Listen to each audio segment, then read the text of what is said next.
All right, Woodwork by Alan here. This is Alan, and I did some testing today on some white oak,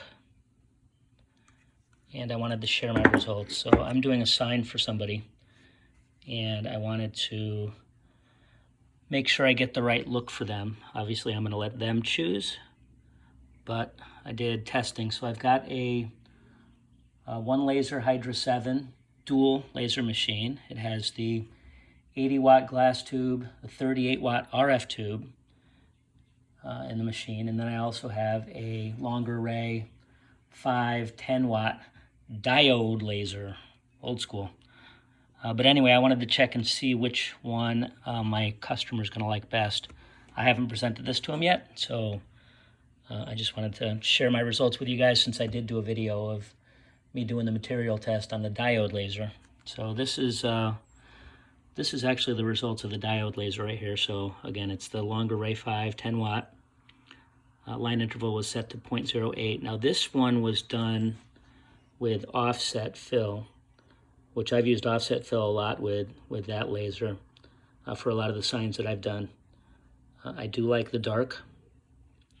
Now my speed was anywhere from 1,000, you can see it from 1,000 millimeters per minute to 5,000, and the power was from 20% to 90%. So it did come out really nice. It's very deep on these, on the higher power. It's actually deeper than what I got with the glass tube. So then I also did, this is the 80-watt glass tube. Line interval was set to 0.05. And I went anywhere from 500 to 1,000 millimeters per second, and then power from 15 to 55. And it's definitely, you know, I like it. You know, you get some nice dark colors on it. I would say the finish is much cleaner than what I got from the diode. The diode tends to have a lot of charring, and you also do get this X pattern when you do the offset fill, because it basically runs around, goes all the way around the box.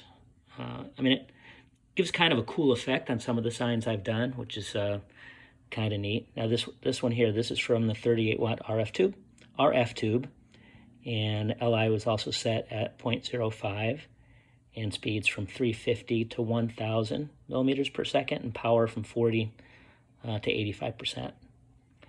And I would say out of these three, this is the cleanest, but you do get more of a brown tint than you get with the other two. I'd say the diode, you definitely get more of a black engraving, and the glass tube is somewhere in the middle. So you get kind of a dark brown. Let's call her a dark brunette. This is a dirty blonde, and then this one's all brunette.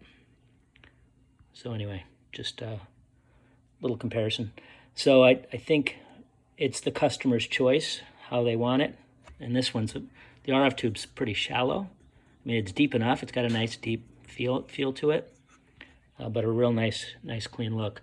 So I've always used offset fill for this diode machine, and I never really did much testing doing just standard fill. So I thought this would be a good chance for me to try that.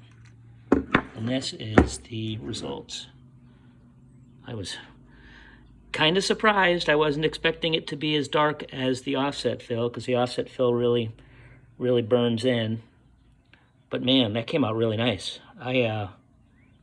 Even the 90% power at 1,000 millimeters per minute has a clean. It's very deep. I don't think I would go with that, but it has a clean cut. That's a nice clean cut, clean burn. And you can even go between kind of a brownish color to a darker color depending on the speed. Now when I do my engraving, obviously I'm going to have to keep the speed the same. So I'd want to pick one that gives me good variation between lights and darks. Maybe this one here, 322, going all the way up from 20 to 90% power. You know, obviously the min would be 20, the max would be 90. That's probably a good one right there. Anyway, just thought I would share my results to go along with the video that I put up before. But I am pretty impressed with the results of the standard fill. Again, it was 0.08 on my line interval.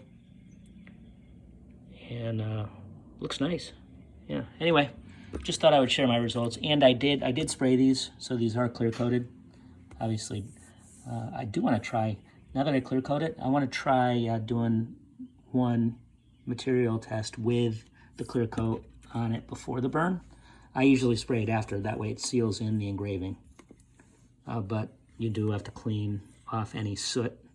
Oh, and by the way, air assist. I did use air assist on the Diode Laser. Probably running at, it's the stock, so it probably runs at maybe 5 PSI. And for the Hydra 7, I had it off, but I've got a dual air setup, so the low was probably running at maybe 3 or 4%. So there was a little bit of air on that, but not a lot. So actually this one here, I kind of played with it a little bit. I started from low and wanted to see if high would make a difference, and it didn't really seem to matter whether I was at 5 PSI or 30 PSI. It didn't seem to matter. But anyway, just thought I would share my results. So my verdict is regular fill with the Diode Laser for a nice dark burn with a clean look. If you want a lighter brown, you go with the RF tube, and you want something in the middle, you go with the glass tube. Anyway, hope you guys are getting something from my videos, and don't forget to like, share, and subscribe. And until the next video, laser on, dudes.